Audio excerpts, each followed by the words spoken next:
My name is Dave Aschheim. I'll introduce my company and show you a few slides, and then Bill will take over and he'll run the show.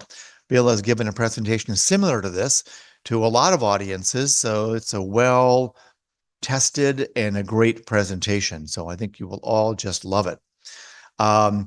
I run a company called Engage Buy Sell. We've been in business about 15 years or so ago, headquartered in San Francisco, but people like myself throughout the country. And our whole goal is to make engagement much easier. We have 6 or 7 different services. Text messaging is certainly one. Probably Bill will address it as a wonderful way to supplement or even replace email, because if you get a text, you check it and you say, oh my gosh, that webinar, that conference, that speaker is starting in a half an hour. So text messaging is one of our services. We have a mobile app builder. It's great for events and presentations, and quite a few other little services, mapping and polls and mobile giving. Today is Giving Tuesday, and live screen. So a lot of mobile services.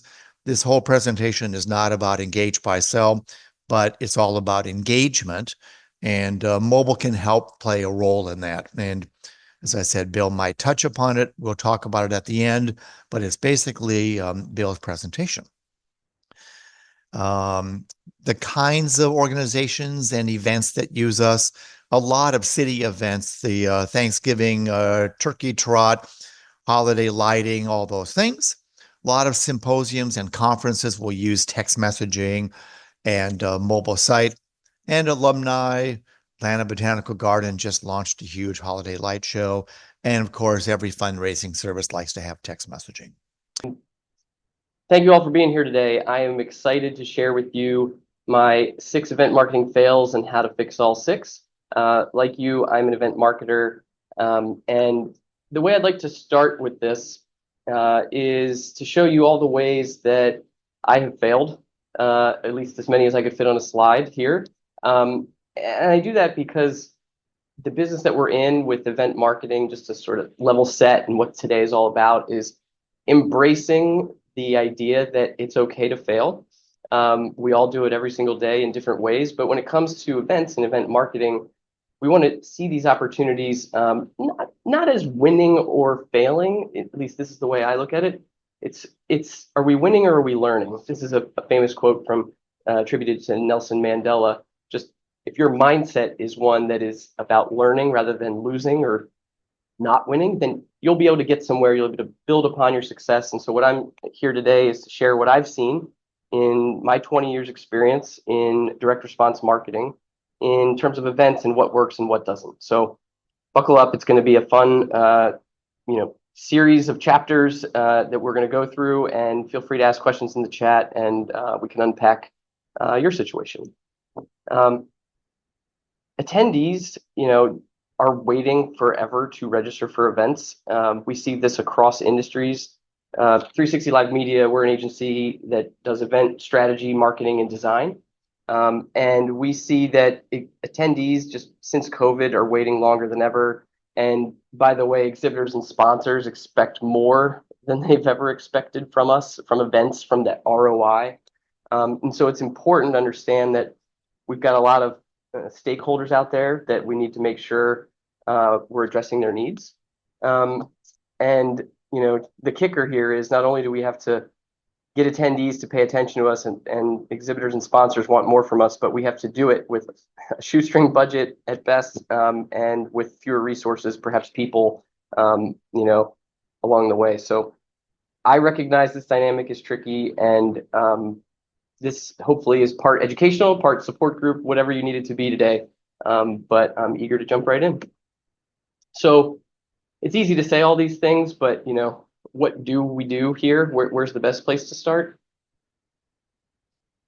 My job is to give you these ideas, and yours is going to be to take them and make them your own. So I'm going to share these examples, but they may not directly apply to your exact event, but hopefully you can see the spirit of the idea and ways that you can apply it. So my job is to share these ideas, and please be taking notes. Please just try to take what I've given you and apply it to your own situation. And so starting here with the definition of marketing that we use at 360, marketing is a process. Marketing is something that is not just a one and done. It is ongoing, especially with event marketing. We need to create those conditions for a sale to occur and a relationship to be cultivated over time. And that really starts with the 6 R's that we use to measure success. So up front here, I just want to, when we're talking about a successful event marketing campaign, there are a lot of ways to measure success, and these for us have been proven ways of doing that. How many people are we reaching, and in what segments and what cohorts? Are we retaining the largest addressable audience? Are we relevant and have a high NPS score and are generating earned media? And ultimately, is the revenue there, and is the profitability there?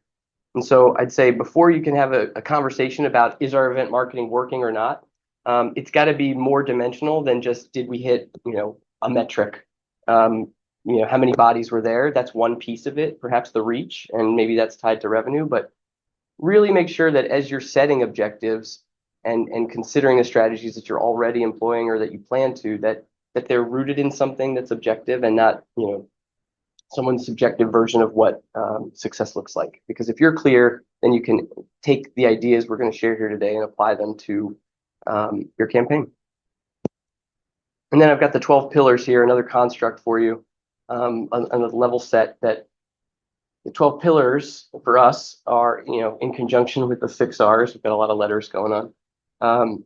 12 pillars are really making sure that as we inspect the event and what we are selling, that we are looking under every single rock and making sure that that we're answering questions such as, what is the potential for this event 5 years from now? What's the grand vision that we're aiming towards? Or, how are we leveraging the place, the city, the venue more than just the place where people go to, experience your event? Is there a campus? Are there extracurriculars that we can promote in the event marketing?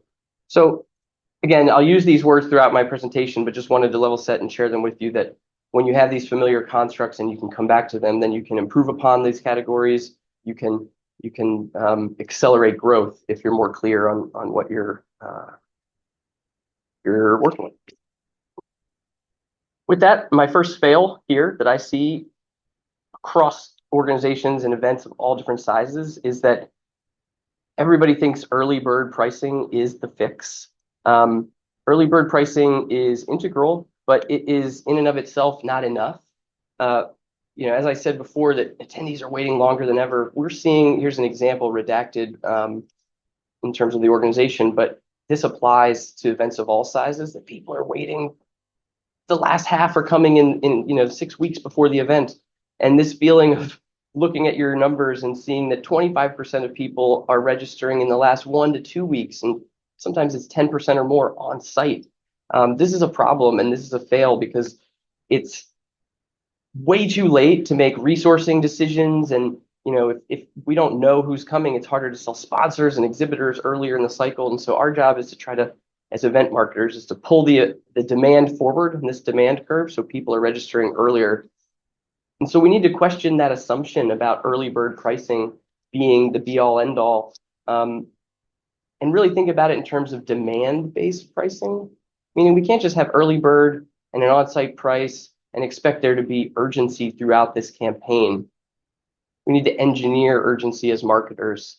You can use AI, look it up, read articles on pricing, and you'll find this vernacular being used across not just events, but airlines, hotels. We're familiar with demand-based pricing, but so often event prices are set and never adjusted throughout the campaign.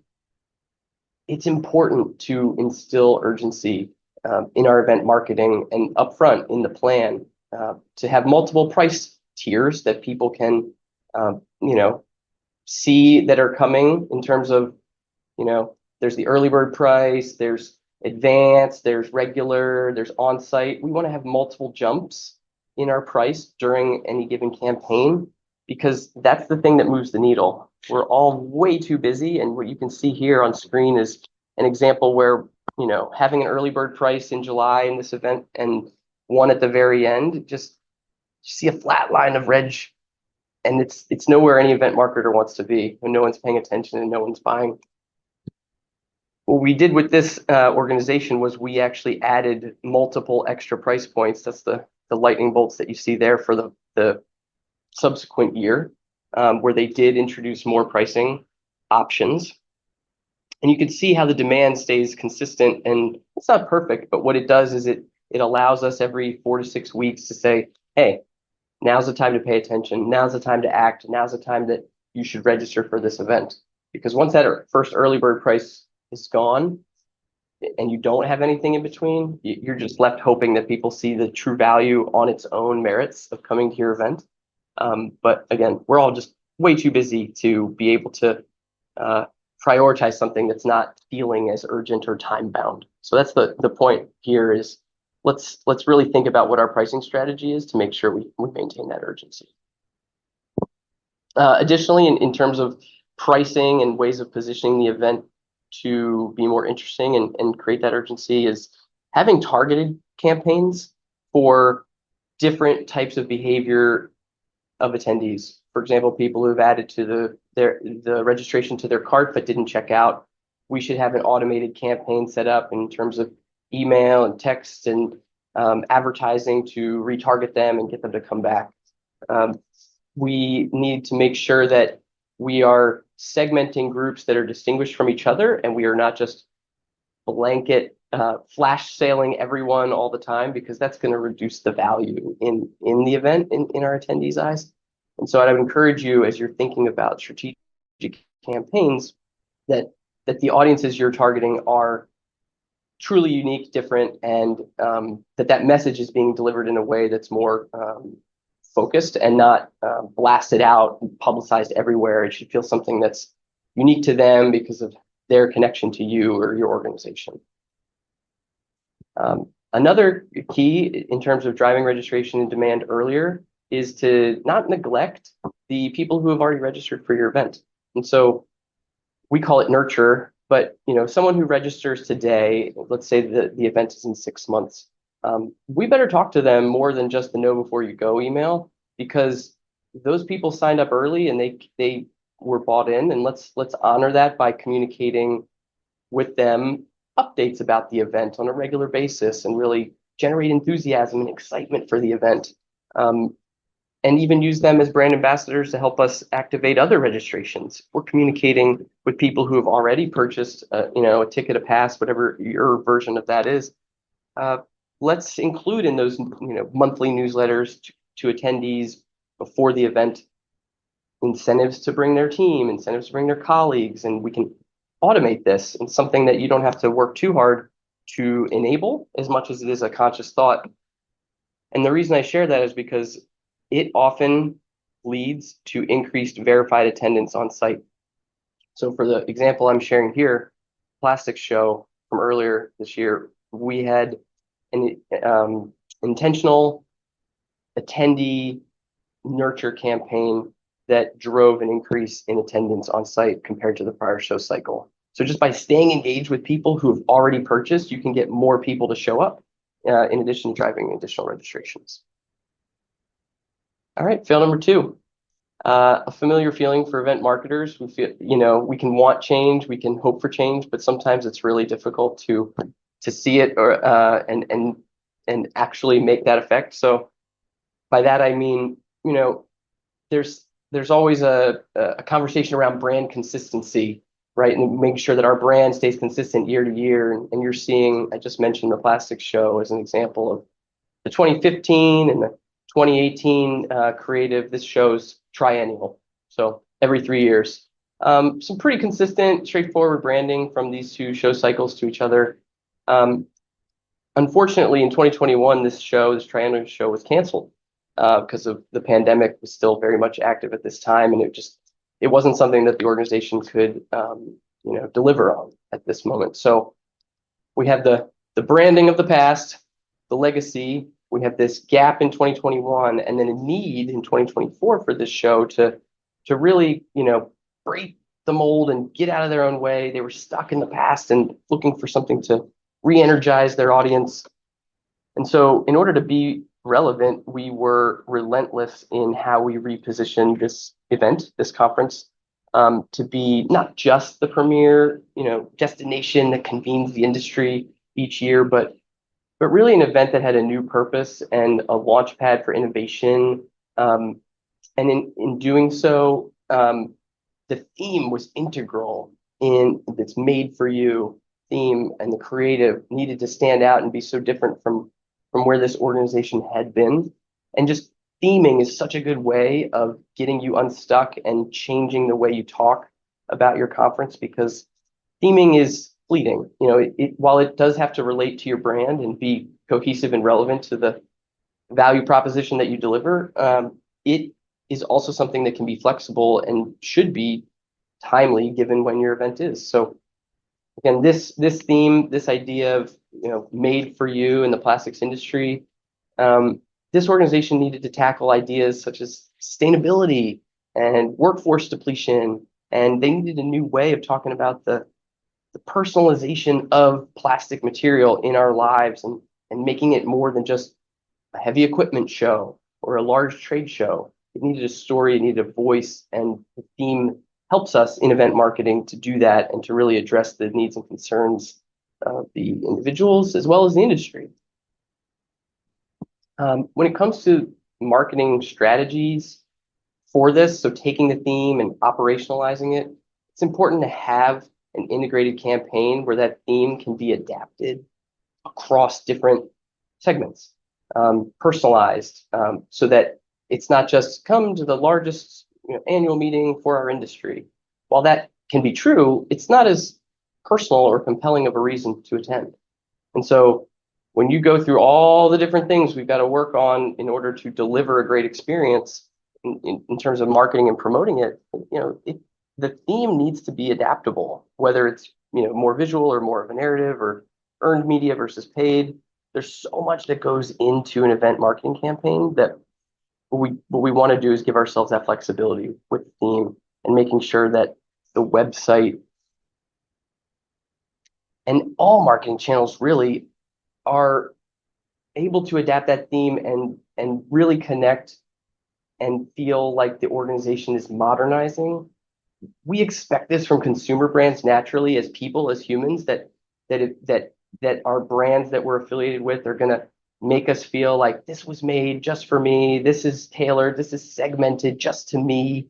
But really, the idea here is we need to get out of the habit of saying, let's send an email or a text or whatever the campaign is to members and non-members. That can be an element of the segmentation and the theme coming to life, but really we want to go levels deeper, job functions, and where people are living and what the industry is. In plastics touches every industry. So we needed campaigns that were automotive and packaging and medical and building and construction, and showing how our material, our what we have and stand for this industry is really more diverse than people give it credit for. And in doing so, in talking about it on social media in 100 different ways, testimonials and infographics and hype videos and giveaways, we're able to really challenge ourselves to level up what it feels like to be at this event and who belongs at this event. And I'm sharing with you perhaps something that's far afield or feels like it's harder to attain. If your show is not 50,000 plus people, if it's 500 or 1,000, this still applies. Let's take what we've done and let's really challenge ourselves to get a little more specific about how what the verticals are here. You see automotive and packaging, as I mentioned, but also job function, or the way we reach out to people. We're on a webinar right now talking about with text marketing as one of the venues of reaching new attendees. LinkedIn direct messages can also be substitutes for more traditional email marketing and that sort of thing. But really, as you're planning for your next conference, try to challenge the convention in a way that will spur some thinking and stoke the curiosity of your colleagues who are helping develop the strategy, because it really takes a lot of work. Maybe you don't do too much paid advertising, I suggest testing new platforms or targeting strategies in that paid media if you do it. It's just nowadays we have to work harder to get back to similar levels of engagement and attendance at events. I mean, for a webinar, we expect there to be attrition. For an in-person event, we expect there to be attrition, or by that I mean people who register and then they don't show up. It's really important to look at all the types of media that it takes to get people to pay attention, including earned media. Public relations was huge for this event, and it was not really a focus in the past of earning media, building media relationships, and getting coverage in advance of the event. And so, how is PR, how is earned media factoring into your event marketing campaign? Is it just the press release that says how many people came and it was a great week and we had record numbers? Or can earned media really help us earlier? Can we break the mold there and get, this is the we're stuck in our ways chapter. So just sharing ideas of things to say, hey, have we thought about this? Have we thought about how many media are coming? Or do we have a new goal for how big of an impact we want abroad with our earned media in this event? Or it could be localized too. Just let's have conversations about earned media and barter partnerships as a way of extending our reach without increasing our budget. This event was 25% roughly international audience, and partnerships are huge for that.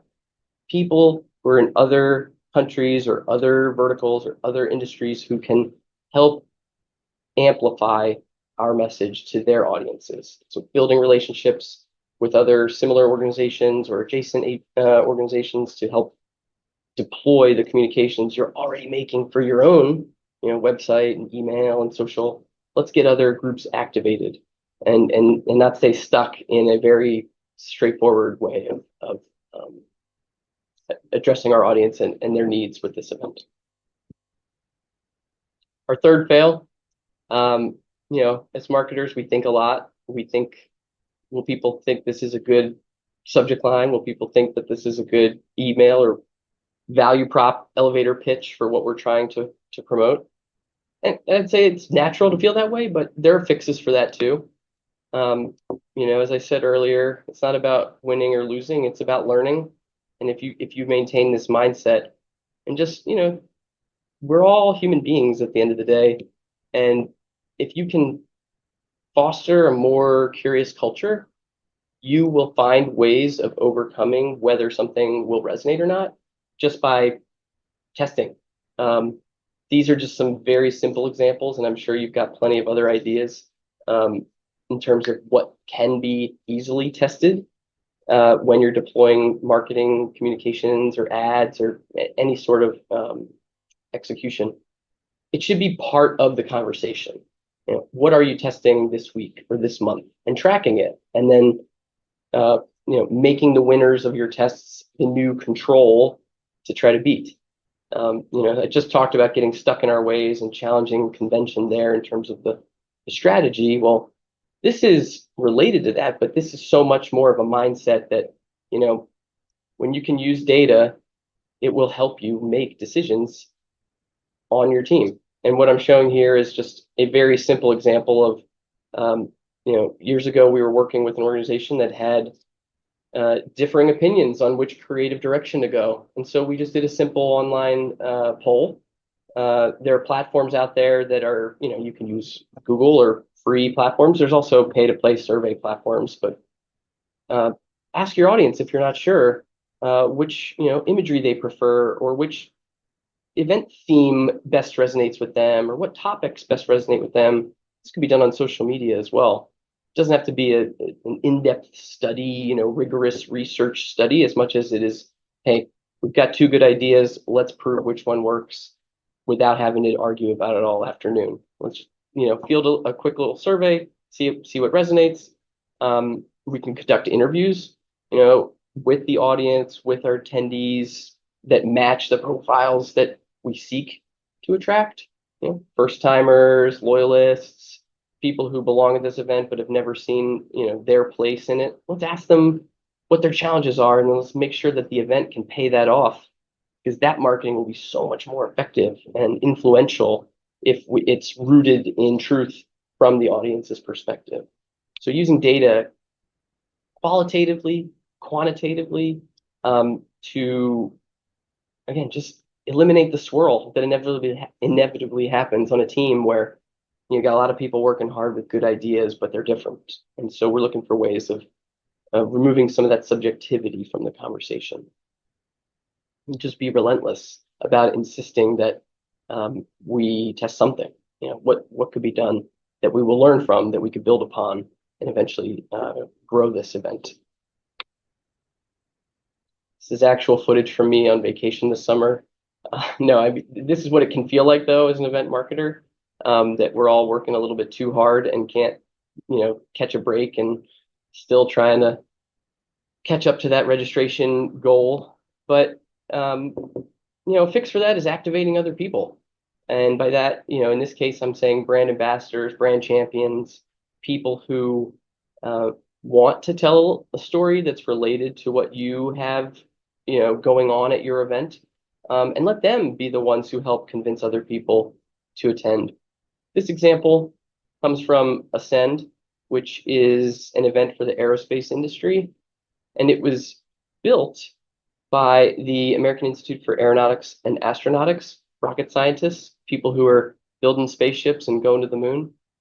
This was a technical conference for engineers and more researchers in the past, but what we did was we built something that would attract the full ecosystem of everybody it's going to take to build our off-world future.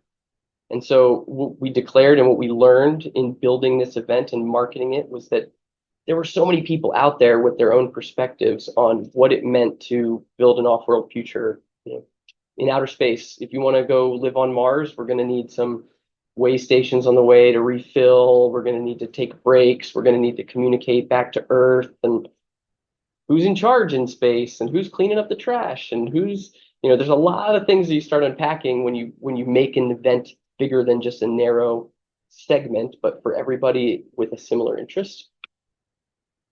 In order to communicate this value and communicate that this was an event for people with diverse backgrounds, we opened registration, and then we interviewed people who were registering and said, hey, you don't seem to match the profile of an engineer, but you're interested in this event. Tell us more.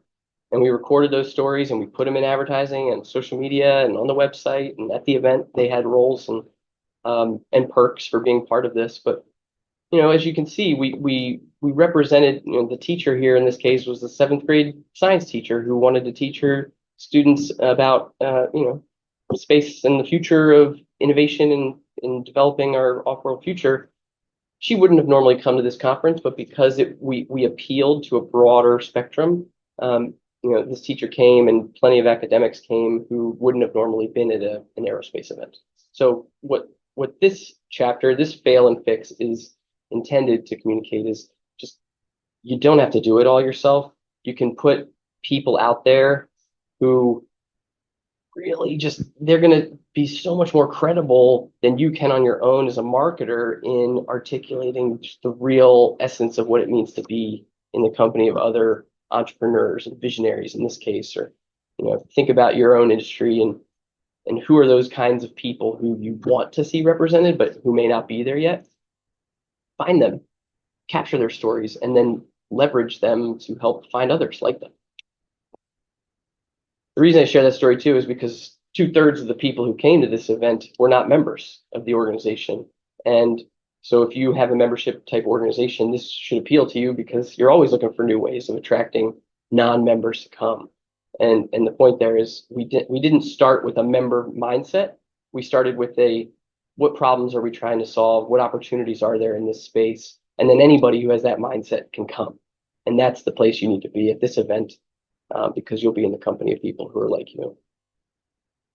So, telling better stories is that fix in a simple way. Is what story are we telling, and can we tell a better one, or can we tell more diverse versions of our story to appeal to more people?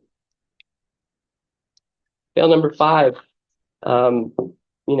as we are developing our narrative and seeking to attract new audiences, it's easy to go to words like come for the networking or come for the education. While those features may exist at your event, it's not a human motivation to want to network. The word itself is not something, it's got the word work in it, right? It's a tough idea to want to wrap your arms around if you don't already know what that networking is going to lead to. I share this example just in terms of tapping into motivations. Just when you look at this email that I received from Twitter, the subject line is "Be more recognizable." Stand out is the headline when I open the email. It'll help you get more followers. They were seeking to have me update my profile photo, and they could have just led with that, but who wants to update anything? Who wants to update a profile? Nobody. But by leading with the human motivator of being recognized and standing out and getting more followers, that's appealing to ego, right? That's appealing to human nature. And so, what are the motivations that your audience has in relation to your event and what your event can help solve?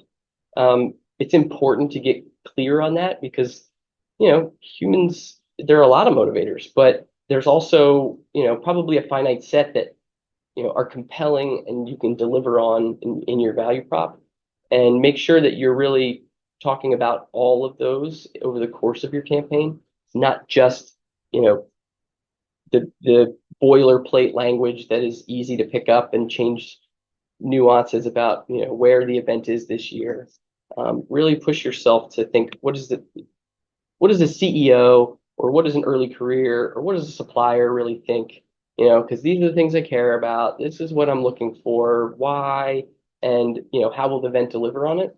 You can develop, your own constructs here. That's going to do you wonders for messaging, because in event marketing, we're all too busy, as we know, and people are waiting longer than ever. And it'll inevitably be, a Tuesday morning, and you'll be trying to write copy for something, and you'll be getting it out the door as fast as possible. And there's just too much. And so you need some sources of truth.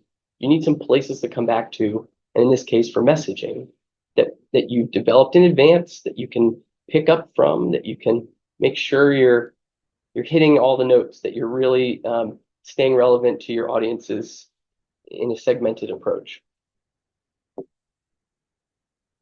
My sixth fail is one that's universal, in that, as people who are building websites and sending mass communications and, all of the things we do as marketers, there is this sense that if it's not right, we shouldn't do it because too many people will see it, and, that might jeopardize how they feel about us. But honestly, there are ways of staying engaged with your audience in marketing that don't mean it has to be perfect. Here's an example of an event that the day this event ends, they put up on their homepage a simple lead gen form that says, hey, our event isn't for a year, but if you give us your contact information, we'll send you a free code for 50% off when it is available. So what I love about this is that you don't have to have registration set up. I know reg systems take forever to get implemented and organized and approved, and often, that's months of time that come on the heels of an event completing. And then finally, there's a moment, 6 months before the event or 6 to 9 months where registration reopens. We could generate leads all year round if we just have a little more intentional approach here, where we're capturing email, we're not actually having anybody register, but we are open for business, right? Our websites are storefront. And so goal here is to not go dark, because we're just missing opportunities. People who could be coming and giving us their information, we're interested, but now we can't take their reg. They can't register. So let's not make it an all or nothing decision. Let's find ways of putting content behind this form, putting discount codes. It doesn't always have to be monetary. It could be, subscribe today and, be entered for a chance to win one of these 5 things, or, be the first to know when the agenda is available. It doesn't even have to be a giveaway as much as it is access to information, access to something that not everybody will get. And by engaging with us, you'll get that access. So the fix there is we don't want to wait till everything is perfect before we start. We can really get started today in some way. So I flew through these because I'd love to hear from you and your questions and have, any follow-up conversation here. But, there are ways of being more, if you've heard a theme, it's about being more intentional with what we're doing and approaching our marketing strategies for events, challenging ourselves and others to look through a new lens, whether it's about pricing, whether it's about the way we market in the different channels and the segmentation approach, or on and on about testing and activating others. It's a simultaneous equation, event marketing. We're always working to perfect it. And I guess the good news, bad news is it's never going to be perfect, but as long as you keep trying, I'm confident you'll learn and get better each time around. So we're either winning or we're learning. That's my presentation for today. And if you have ideas or this sparked anything, please do reach out. I'd love to talk, hear more about what you're experiencing.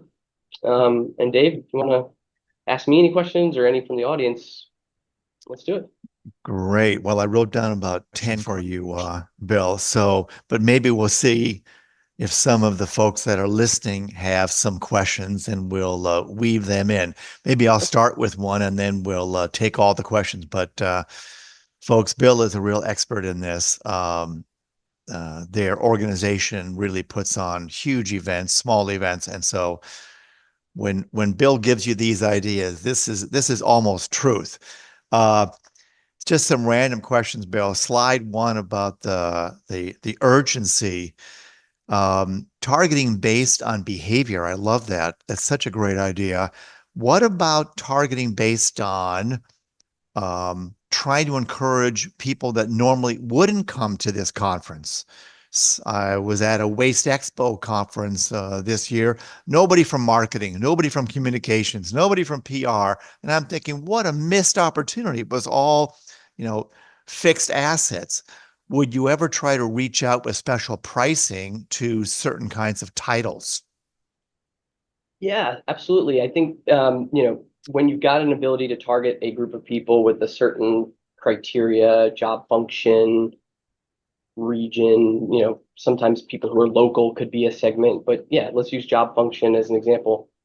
If we are saying, as someone who is, clearly is matching this criteria, you are offered, a discount or an incentive to register for this event, because we're basically saying this is something that we want you to experience, and free samples and word of mouth are the top tools of a marketer if you can employ them in any campaign. Getting somebody to try something and having that credibility. So absolutely, and it just comes down to building in the time to do that work and make sure that there's a segmented offer that's relevant to them, and yeah, having a landing page to drive them to. And absolutely.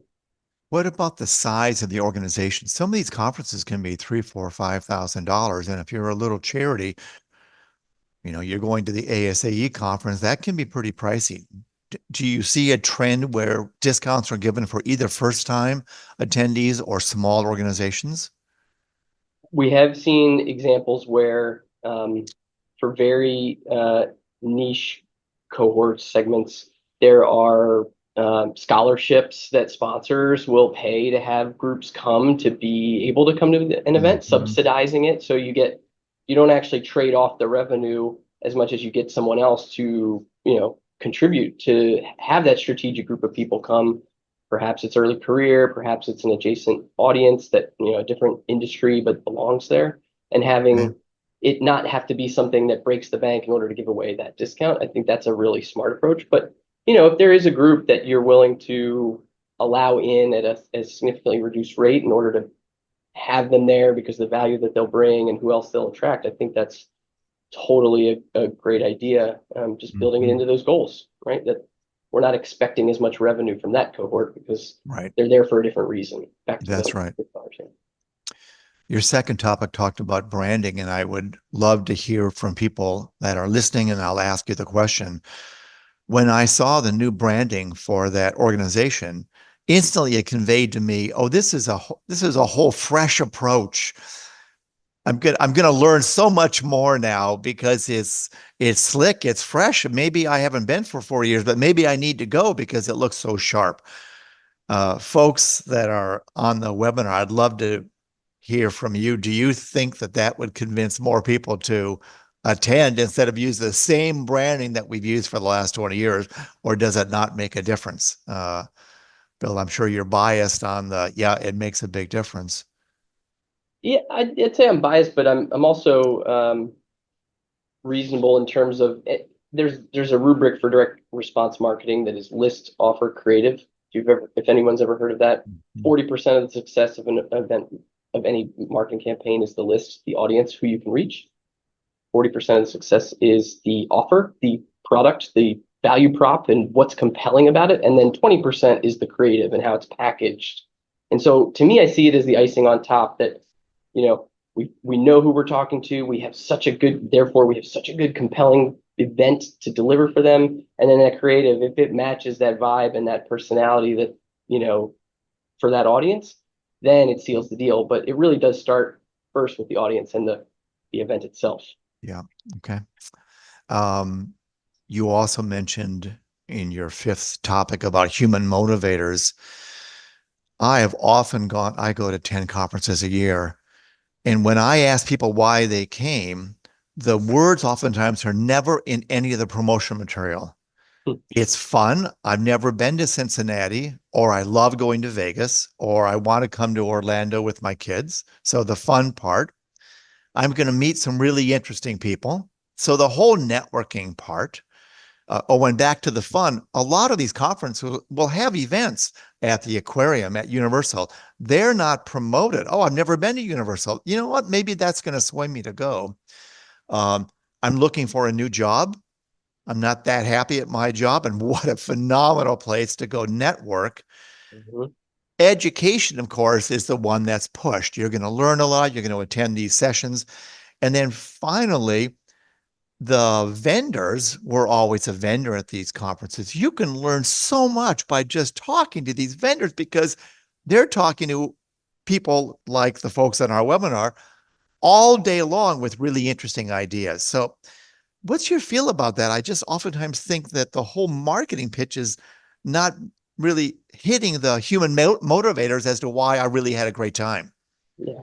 Yeah. No, I see that as well. And I think, the reasons for that are probably a combination of, we've all got a lot to do. So we're working fast and we're using words that are true. We're saying things like come for the learning and the education and the networking and really, but those examples that you started sharing about, the concerts and the meetups and getting a job and like those are the real rewards and the benefits of those features of networking, of the education. So asking ourselves the 5 whys, the why is that interesting? Why is it networking going to be good there? Well, if you can ask yourself that same question a couple times, you should come to because you could find a new job that'll help, pay you 20% more than you're making right now. Right. Say it in real terms, say things like that will happen as a result, then it becomes more compelling.